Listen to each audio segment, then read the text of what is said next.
Mr. President, Rodrigo Roa Duterte, Mayor, bro, my brother in arms, maraming salamat po. Daghang salamat sa endorsement ninyo sa darating na eleksyon. Hindi ko makalimutan ito.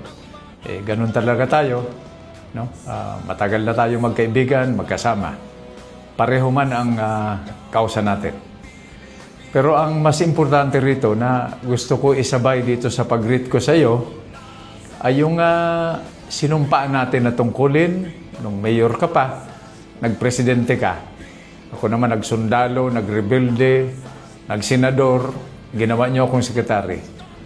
Yung sinumpa natin na tungkulin sa taong bayan.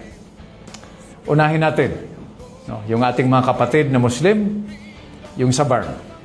Ang issue sa kanila, meaningful autonomy at adequate representation. Para yung benepisyo naman, patas lang ang laban.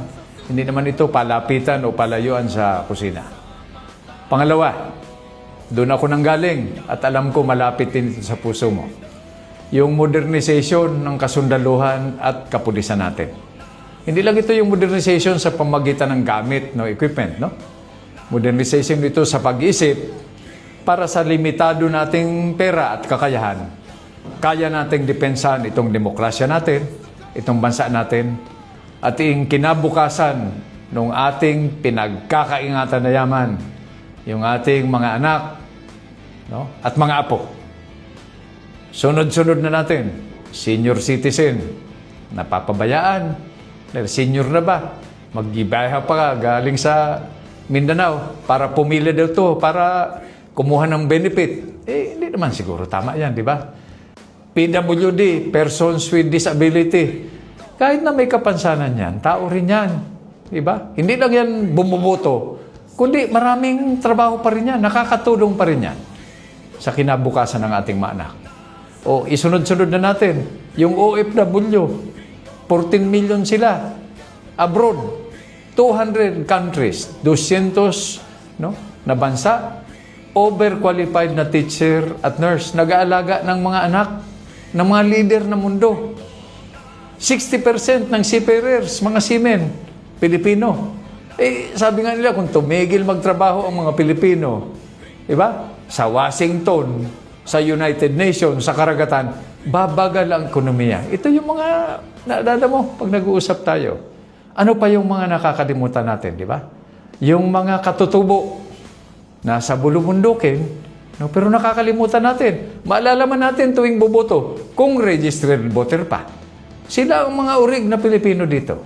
So, bro, no, Mr. President, Mayor, ito yung mga dapat natin asikasuhin. Kaya, lubos ang pagpapasalamat ko sa iyo dahil kung pagkatiwalaan tayo ng taong bayan ulit, kasama na dyan yung tulong na iniambag ng endorsement mo.